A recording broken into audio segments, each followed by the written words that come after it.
Hi friends, ఎలా ఉన్నారు? బాగున్నారు? నేను మీ మౌనిక ఎంకేఎస్ యూట్యూబ్ ఛానల్. ఈరోజు మనం అతిలోభమ ప్రాణహాని గురించి తెలుసుకున్నాం. పూర్వము ఒక కిరాతకుడు ఒక లేడీని వేటాడి దాని భుజముపై వేసుకొని వచ్చుతుండగా మార్గం మధ్యమున ఒక అడవి పంది తారసపడినది. వేటగానికి ఆ పందిపై కూడా మనసైనది. అతడు తన భుజముపై ఉన్న లేడీ కాలేబడిన నేలకు దింపి పందిని గుడి చూసి బాణము వేసినారు. ఆ ఒక్క బాణమే పంది ప్రాణఘాతపోయినది. ఎక్కడ లేని కోపం వచ్చినది. అది రివ్వున దూసుకొచ్చి తన కొమ్ముతో వేటగాని ఒక పోటు పొడిచి తను చనిపోయినది. పంది కుమ్మినకు వేటగాడు కూడా చనిపోయి అచ్చతనే నేలను పడిపోయిను. బాణము తగినది మొదటి ప్రాణము విడిచి వరకు ఆ పంది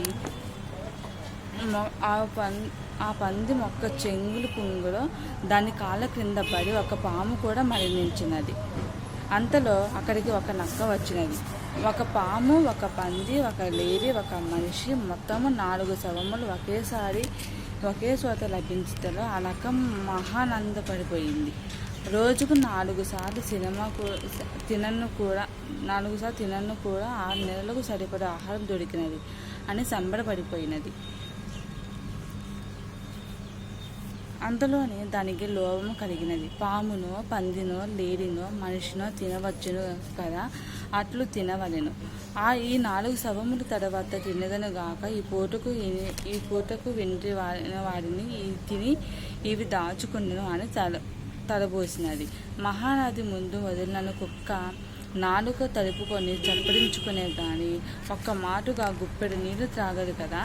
ఇప్పుడు నక్క చూడుడు, అంత మంచి తాజా మాంసం ఎదుట ఉన్నాను కూడా పాతకాలపు వింటి నడమునకి కృత్తిపడినది.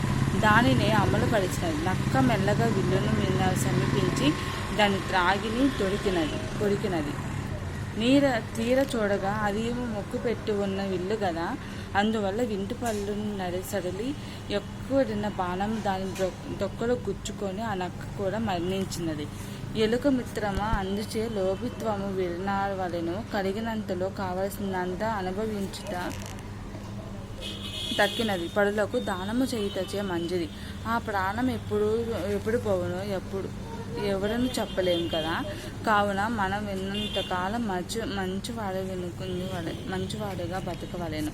పెట్టుక పేరు రాదు గనుక మనం ఎప్పుడూ ఉదారులపై పలువురకు దాన ధర్మం లోనరించవలెను సుమ అని తాబేలు చెప్పినదాన్ని విని కాముషికములు రెండును ఆనందించినవి. ఇట్లా 3 మిత్రులు ఒకరి కథలోడికి చెప్పుకొని జీవితాన్ని బాగా నెమరు వేసుకొనొచ్చు ఆనందంగా నడిపి.